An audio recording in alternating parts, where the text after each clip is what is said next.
Christianity को support करने का मतलब क्या था कि ये भारत की जो कुप्रथाएं थी, कुप्रथा का मतलब जितने भी माल प्रैक्टिस थी या जितना भी बैड प्रैक्टिस था, उन पर ये सवाल उठाने लगे कि भाई इस्लाम में तो ये कमियां हैं, हिंदू धर्म में तो ये कमियां हैं, यहाँ तो ये अंधविश्वास है।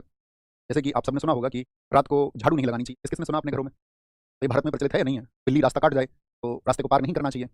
मंगलवार, बृहस्पतिवार और शनिवार को बाल नहीं काटने चाहिए। अनेक प्रकार की कुप्रथाएं। टूटा हुआ दर्पण आपका मतलब कुप्रथा तो नहीं कह सकते, अंधविश्वास इसको कहेंगे, टूटा हुआ दर्पण नहीं होना चाहिए। और आप बताएं, एक आप भी सोचने का प्रयास करें जो आपने सुनी, ऐसा क्यों होता है? अब उसको बता दिया गया कि लोग इसको अपनाएं। मैं आपको क्रमवार तरीके से बताता हूँ। घर में यदि झाड़ू लगा दोगे तो रात को तो जो लक्ष्मी है वो बाहर चली जाएगी। अब लक्ष्मी जी प्रतीक है धन का, तो कारण ये था कि रात पहले उजाला नहीं होता था, तो कोई कीमती चीज यदि घर की गिर जाए, मान के चलो किसी के कान की बाली ही गिर जाए, पहले आपका सोना वगैरह किसी के घर में हो अगर, या कोई भी आपका ऐसा हो सकता है कि झाड़ू की वजह से कुछ कीमती चीज अंधेरे में कहीं घर से बाहर ना चली जाए, तो घर से बाहर जब कीमती चीज चली जाएगी तो यानी कि धन चला जाएगा, तो उसको बोला गया कि लक्ष्मी बाहर चली जाएंगी, तो गमन बाहर की तरफ हो जाएगा। लेकिन अभी क्या है? अभी तो उजाला है सब जगह, अभी तो आप रात में भी देख सकते हैं। अब उसको तमाम तरह के जो कुतर्क लोगों ने दिए कि बोले नहीं, इससे लक्ष्मी जी रुष्ट हो जाती है, नाराज हो जाती है। तो नाराज होने का अर्थ नहीं है ना कि आप रात में झाड़ू लगा लोगे। अक्सर नियम तो ये होना चाहिए, जब कभी भी गंदगी हो सफाई होनी, जहाँ कहीं भी गंदगी हो, है ना? जब हम स्वच्छता की बात करते हैं तो इसका यही मायना है। रात को उल्लू दिखा तो अपशगुन है, उल्लू को दिखता ही रात में है तो वो रात में ही गमन करेगा। एक तरफ आप उसको लक्ष्मी जी का वाहन बताते हैं और एक तरफ आप उस पर क्वेश्चन मार्क लगाते हैं। बड़े कमाल की बात है। और बताइए और क्या था? दर्पण टूटा हुआ नहीं रखना चाहिए, तो सीधा सा सिद्धांत ये रहा होगा पीछे कि दर्पण को सहेज के रखें क्योंकि आसानी से टूट जाता है। बिल्ली काट जाएगा, ऐसा होता है कि किसी व्यक्ति के साथ कोई दुर्घटना हो गई होगी, जब बिल्ली ने उसका रास्ता काटा होगा, उसने आके बताया होगा कि मेरे साथ ये दुर्घटना हुई, बिल्ली ने मेरा रास्ता काटा। मैं अपना निजी आपको अनुभव बताता हूँ कि कम से कम 20 बार बिल्ली ने, काली बिल्ली ने मेरा रास्ता काटा है और रंग से उसका कोई मतलब नहीं। और मैं एक भी बार नहीं रुका हूँ, ठीक है? एक भी बार नहीं।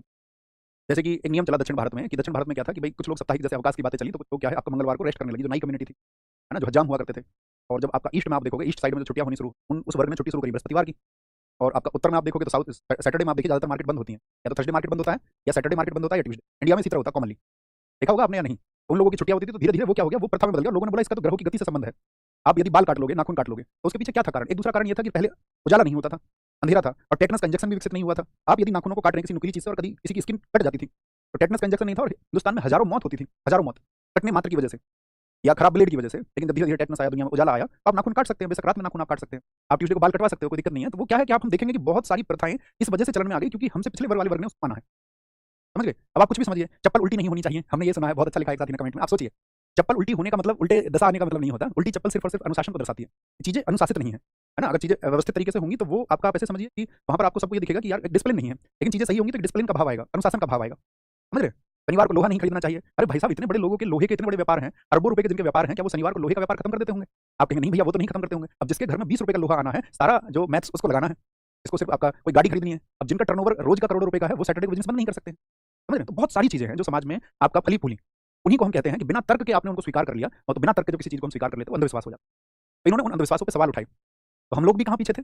राजा राम मोहन राय ने गिफ्ट टू आपका जो गिफ्ट टू मोनोथीस्ट उन्होंने लिखा, ये किताब उन्होंने लिखी इनके लिए आपका, या प्रिसेप्ट ऑफ जीसस लिखी। तो उन्होंने यही तो कहा कि तुम तो कह रहे थे तुम्हारे ईसा मसीह जो है वो जल के ऊपर चल गए थे, अभी कोई व्यक्ति क्यों जल के ऊपर चल के नहीं दिखा देता है? उन्होंने लजारस को, एक मृत व्यक्ति को जीवित कर दिया था, अभी कोई व्यक्ति को जीवित करके दिखाई लजारस जैसे, या किसी मृत व्यक्ति को कोई जीवित करके दिखाया आज? ईसा मसीह ने पानी को शरबत में बदल दिया। तो उन्होंने कहा कि यही तो सवाल उन्होंने किया कि आप जो चमत्कार बता रहे हैं ना, इन चमत्कारों से दूर होकर के हमको हर धर्म में जो सही चीजें हैं उनको स्वीकार कर लेना। हम सब करके बताएं, बात समझ में आई? जैसे महात्मा बुद्ध, एक बहुत बड़ा सिद्धांत चलता है, आपने सुना होगा। मैंने इस बात को सुना था जब एक व्याख्यान किसी के द्वारा व्याख्यान था, शायद उसने ये व्याख्यान सुना है ना, आचार्य रजनीश इसको कह रहे थे कि जब ईसा मसीह ने लजारस नाम के व्यक्ति को जीवित किया, और लजारस नाम के व्यक्ति को जब जीवित किया, तो उसके जीवन के मिलने के बाद में उसके जीवन में क्या कुछ परिवर्तन आए? हमें ये सोचना चाहिए कि किसी व्यक्ति, मृत व्यक्ति को यदि जीवित भी कर दिया जाए तो क्या उससे उसके जीवन में कोई परिवर्तन आएगा? बाद में पता चला कि वो ईसा मसीह के बड़े नजदीकी व्यक्ति थे लजारस। तो हो सकता है एक प्रोपेगेंडा रचा गया हो, भैया तुमको इतनी देर बाद उठ के बैठ जाना है और मैं आऊंगा तो तुम पहले तो मृत रहोगे, फिर उसके बाद में उठ खड़े हो जाओगे, और उठ खड़े हो जाओगे तो उसके बाद में फिर वाही वाही जैसी चीजें होंगी, फिर तो लोग तालियां बजाएंगे कि यार इस वक्त ये चमत्कार है, इस व्यक्ति के अंदर तो शक्तियां हैं। हाँ या ना? लेकिन ऐसा ही एक वृत्तांत भारत में सुनने को मिलता है। गौतम बुद्ध, महात्मा बुद्ध जब अपने भ्रमण की यात्रा पर थे, तो महात्मा बुद्ध के सामने एक स्त्री आई अपने बच्चे को लेकर के, और उसका बच्चा जब मर गया तो उन्होंने गौतम बुद्ध से कहा कि इस बच्चे को जीवित कर दो, इस बच्चे को जीवित कर दो। तो गौतम बुद्ध ने कहा ठीक है, हम इस बच्चे को जीवित कर देते हैं, लेकिन इसके लिए तुमको कुछ राई के दाने लाने होंगे और उस घर से लाने होंगे जिस घर में कोई आज तक मरा ना हो। तो ये एनलाइटनमेंट का प्रोसेस है। वो स्त्री अपने बच्चे के मुंह में सब जगह भागी, ने कहा राई के दाने दे दो, और अगर आपके घर में कोई मरा ना हो। थोड़ी देर में उसको एहसास हुआ कि ऐसा घर तो मिलना मुश्किल है जिसमें मौत ना हो, मृत्यु ना हुई हो। ऐसा तो संभव है कि आप सोचिए जरा, आप कहेंगे हाँ ऐसा संभव नहीं है, कोई मरा ना हो, क्योंकि जन्म हुआ है तो मृत्यु तो होगी ही। तो वो स्त्री वापस आई और वो सब कुछ समझ गई, उसने अपना जीवन महात्मा बुद्ध को समर्पित कर दिया और ये कहा कि जो आप मुझे समझाना चाहते थे वो मैं समझ चुकी। यानी कि आप सत्य से किसी को परिचित करा रहे हैं, आप किसी के सामने ऐसा मतलब ये करके नहीं दिखा रहे हैं कि ये लो कि हम तुम्हारे बच्चे को भी जीवित कर देते हैं। तो सत्य से मिलवाना और अंधविश्वास को स्वीकार करना, इन दोनों बातों में बहुत बड़ा अंतर है। और जो मनीषी लोग होते हैं, विद्वान लोग होते हैं, या हम यूँ कहें कि जो तार्किक लोग होते हैं, तो वो उसका तार्किक पक्ष जानने का प्रयास जरूर करते हैं। बात समझ पाए? मैं आपको कुछ ग्राउंड तैयार करना चाह रहा था ताकि आप अपनी समझ को विकसित करें और आगे देखें। तो ईसाइयत को समर्थन मिला तो उन लोगों ने क्वेश्चन किए इस पर